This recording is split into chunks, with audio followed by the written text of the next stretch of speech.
أعوذ بالله من الشيطان الرجيم بسم الله الرحمن الرحيم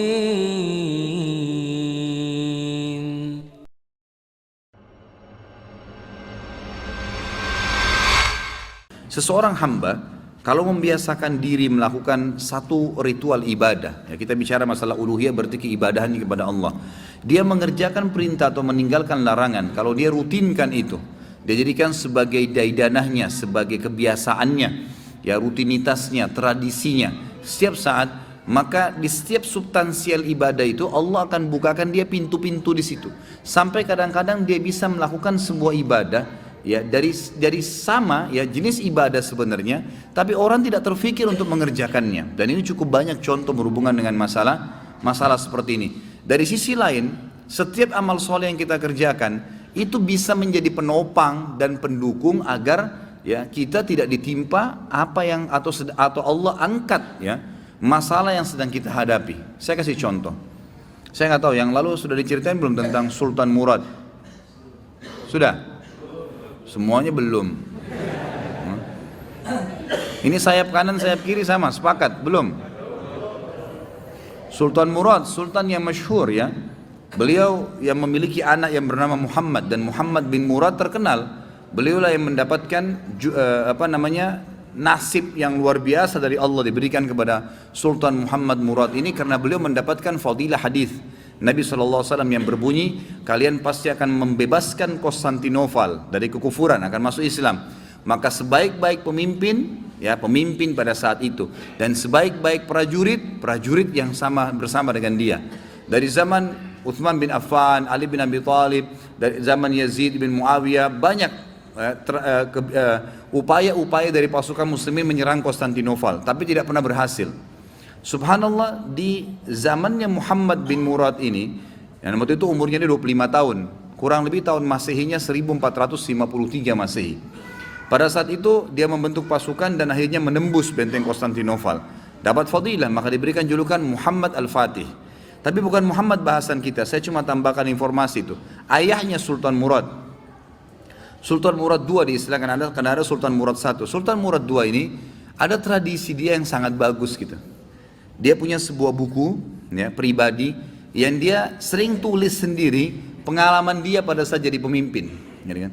Salah satu tradisi beliau ini, setiap malam beliau kadang-kadang sering keluar tapi pakai baju biasa. Ditinggalkan semua pakaian kesultanannya, dia keluar dengan penasehatnya berdua ngeliling-keliling di jalan Istanbul. Keliling-keliling lihat, beli makanan di pinggir jalan, berbaur sama masyarakat, dengerin keluhan mereka. Ada orang yang sakit dibantu, ada yang butuh bantuan, fakir miskin dibantu, dia tahu. Jadi dia tahu masalah di lapangan dan dia bantu, besoknya didalamkan, diaplikasikan, diperbaikin, begitulah. Satu malam, dalam salah satu bukunya, dalam satu lembaran buku sejarah hidupnya, beliau bilang, satu malam saya nggak bisa tidur. Kemudian saya bilang sama penasihat saya, coba malam ini kita sama-sama yuk pergi keluar seperti biasa nyamar. Baiklah, jalanlah berdua ini. Begitu dia jalan, tiba-tiba waktu jalan di salah satu jalan-jalan kecil di Istanbul, ada satu orang jalan pegang botol khamr. Pas depan Sultan Murad, subhanallah, dengan hikmah Allah kepleset orang itu, jatuh, kendi khamrnya pecah, mati tiba-tiba. Di tempat mati orang itu. Waktu mati, biasanya kalau ada orang seperti ini jatuh tiba-tiba, umumnya kan banyak orang yang datang melihat ada apa keadaannya. Waktu itu Sultan Murad tiba-tiba datang dengan penasihatnya, lihat, diperiksa, sudah meninggal orang, diperiksa urat nadi lehernya tidak, udah mati orang ini.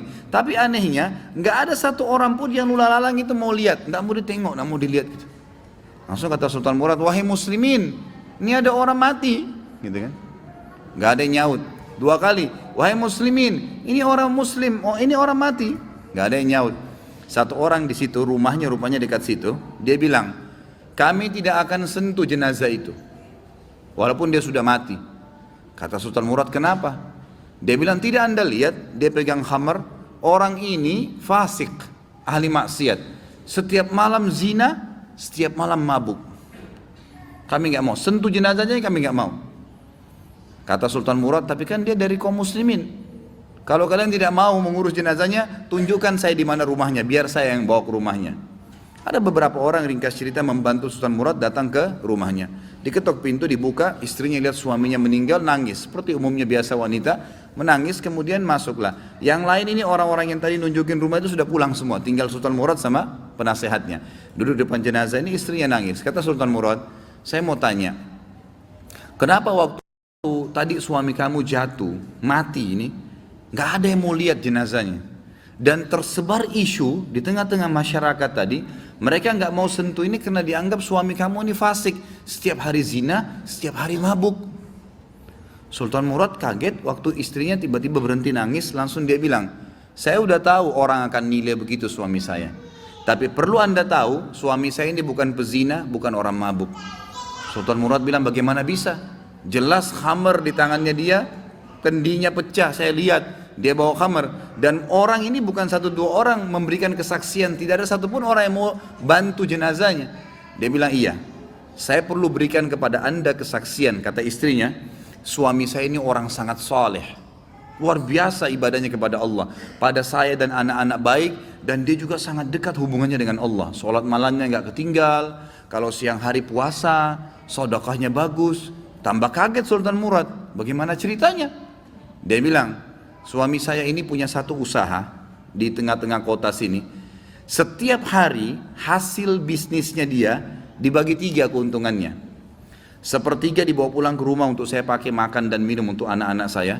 Sepertiga lagi, sepertiga keuntungan diberikan botol khamr, berikan minuman keras. Dia bawa pulang ke rumah, dibuang di WC. Dia nggak minum, dibuang di WC. Terus dia bilang apa depan saya, kata istrinya, itu yang berikan kesaksian. Setelah dia buang, dia bilang, segala puji bagi Allah, minimal membuat saya ya mengurangi orang muslim yang mabuk hari ini.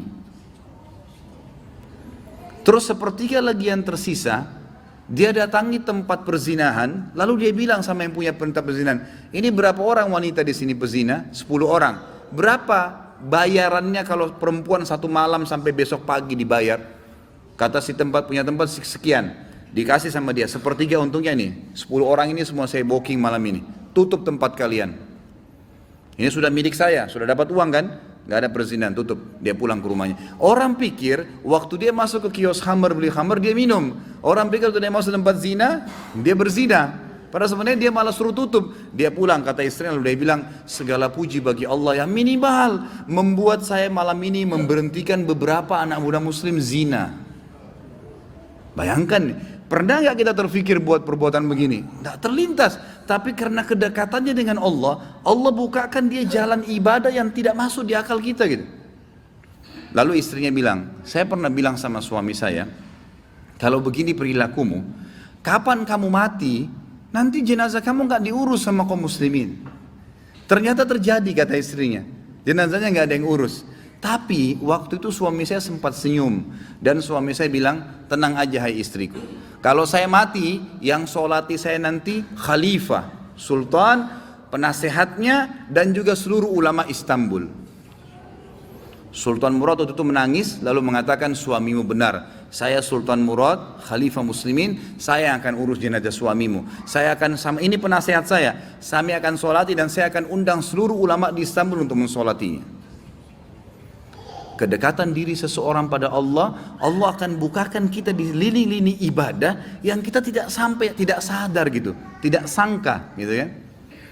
Begitu pula kisah tadi saya bilang, misalnya kalau ada orang beribadah, ibadah antum itu, sholat, sedekah apa semua, dia bukan cuma sekedar bernilai pahala, kita bisa mendapatkan derajat di surga gitu kan, bisa memberikan ketenangan jiwa, ternyata bisa memecahkan masalah juga. Terjadi kisah di Riyadh, seorang ibu, kisah nyata di Saudi. Ini di Riyadh ini sudah masyhur ceritanya nih. Antara seorang ibu dengan seorang TKW dari Indonesia.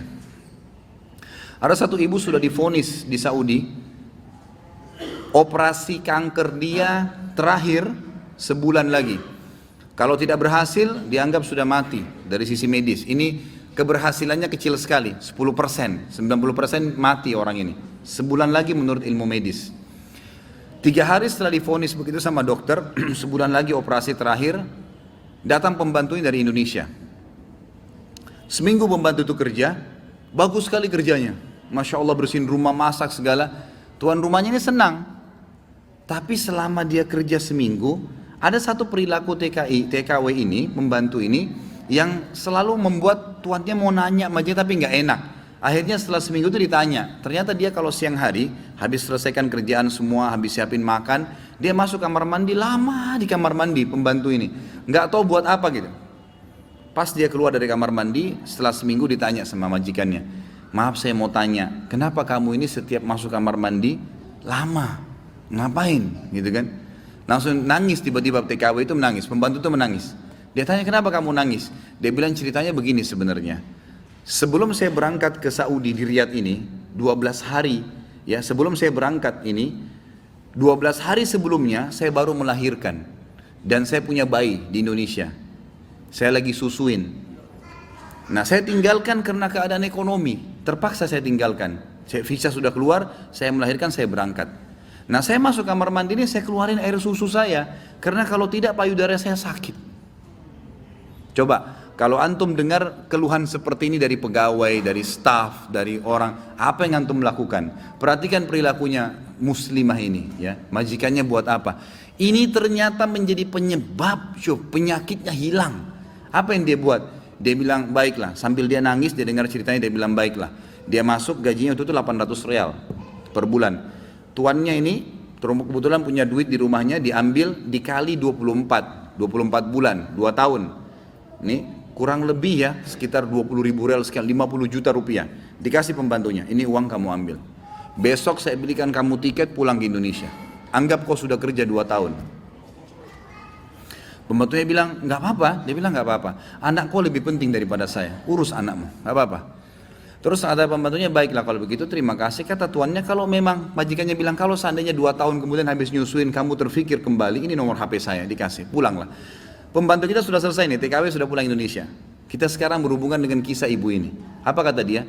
Semenjak pembantu itu berangkat, mulai hari itu setiap hari saya menangis. Menangisnya bukan karena sedih penyakit saya merasa terharu, susah menggambarkannya, terharu betul dan bersyukur kepada Allah. Bagaimana Allah membukakan pintu itu buat saya. Saya selalu bersyukur terus sama Allah karena saya bisa memberikan, terfikir untuk kasih gaji 2 tahun. Mungkin kalau terjadi pada kita bilang, baiklah kamu pulang aja minimal. Pernah gak antum terfikir kasih gajinya lengkap semua? Gitu kan?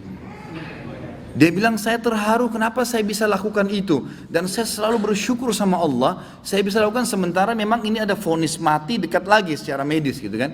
Dia bilang tiap hari saya menangis. Dan setiap kali saya menangis, saya merasa ada satu kepuasan dan keadaan saya lebih baik. Ringkas cerita, tiba masa operasi, ditelepon rumah sakit, disiapin semuanya alat operasi. Ini sudah jelas akan menemui ajal kalau secara medis. Tiba di rumah sakit, dicek sebelum operasi, dokternya duduk setelah cek di kursi lalu bertanya, kamu berobat kemana sebulan ini? Kata ibunya, saya nggak berobat kemana-mana. Kamu tahu nggak, kanker kamu nggak ada, sedikit pun nggak ada, akarnya nggak ada, sembuh total, nggak mungkin terjadi secara medis. Ibu itu tersenyum lalu mengatakan, kalau betul apa yang dokter ucapkan, itu karena sedekah saya. Diceritain sama dia ceritanya, begini. Dokternya jadi nangis, dokternya bilang apa? Subhanallah, yang telah membukakan mata hati saya, ternyata yang menyembuhkan bukan obat sama dokter, tapi siapa? Allah subhanahu wa ta'ala. Ambil pelajaran ikhwas sekalian, ternyata amal-amal soleh itu bisa membuat kita keluar dari masalah. Abdullah bin Umar dan Abdullah bin Abbas radhiyallahu anhum ajma'in, itu kalau beliau sudah menghadapi masalah dan tidak pecah, beliau keluar cari orang miskin dan sedekah, gitu kan? Keluar bertawassul dengan amal soleh, seperti itulah. A'udzu billahi minasy syaithanir rajim. Bismillahirrahmanirrahim.